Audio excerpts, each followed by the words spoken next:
que je ne l'ai pas vu. Parfois, j'en viens à croire que j'ai réussi, enfin, à le semer.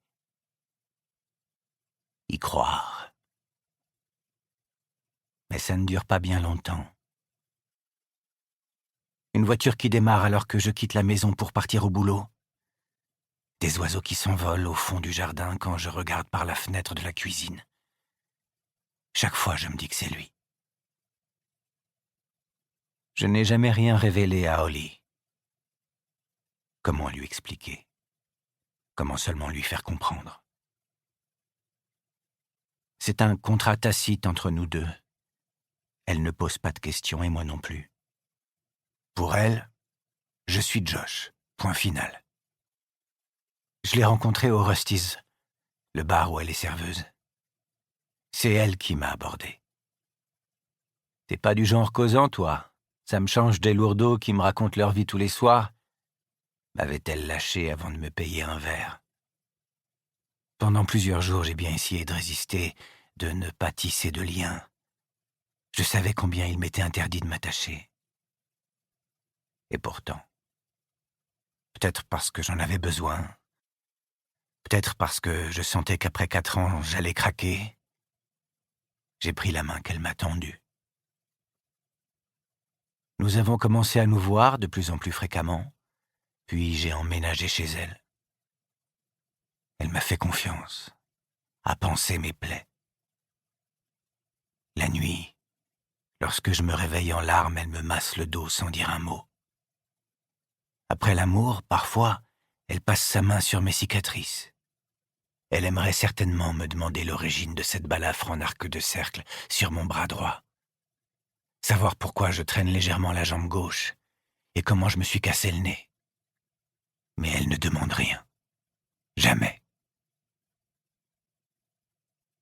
Holly est apparue au moment où je pensais en finir. Épuisé, usé. J'étais devenu une coquille vide, une carcasse. Elle aussi en a bavé dans le passé, je le sens. Son front plissé, cette mèche blanche dans ses cheveux, ses lèvres pincées, ses gestes toujours si rapides comme si elle se hâtait sans cesse. Ces tatouages qu'elle a cherché à effacer en les recouvrant d'encre. Son corps parle pour elle. Nous sommes 2 âmes boiteuses qui s'aident l'une l'autre à tenir debout. Je balance le sac poubelle dans le bac. La rue est calme ce soir. Soudain, je crois entendre un bruit le long de la palissade en bois vermoulu qui nous sépare de la maison voisine. Un frisson me parcourt. Ce n'est rien. De retour dans le pavillon, je claque la porte derrière moi, retire mes chaussures pleines de boue. Je manque de me prendre les pieds dans un tas de planches au sol. Les travaux avancent, mais il y a tant à faire. Cette vieille bicoque s'écroule. J'ai déjà réparé la charpente du toit et changé des dizaines de tuiles défoncées, refait la peinture de la cuisine. Mon prochain chantier, rénover le parquet du salon. Holly ne m'a rien demandé. Je fais tout cela parce que j'en ai besoin. Si je reste trop longtemps inactif, je repense à tout ce qui s'est passé. Et ça me rend fou. Depuis 1 an, je bosse dans une scierie, près du lac Shasta. Comme toujours, un boulot mécanique.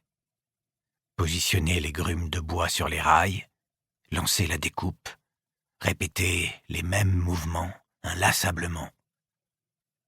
Le bruit de la scie qui hurle et couvre tout, le vide dans ma tête.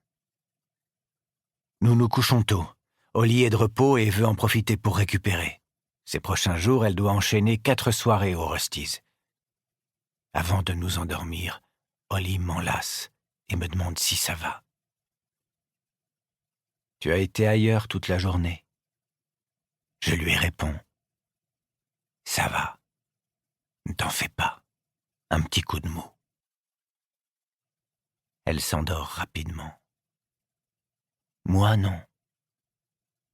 À un moment, je perçois des craquements au rez-de-chaussée. Arrête, Franck. Tu ne peux pas vivre dans la peur tout le temps. Si tu bouges, si tu vas vérifier, c'est lui qui gagne. Je regarde Holly. Livre audio complet gratuit disponible en description de cette vidéo.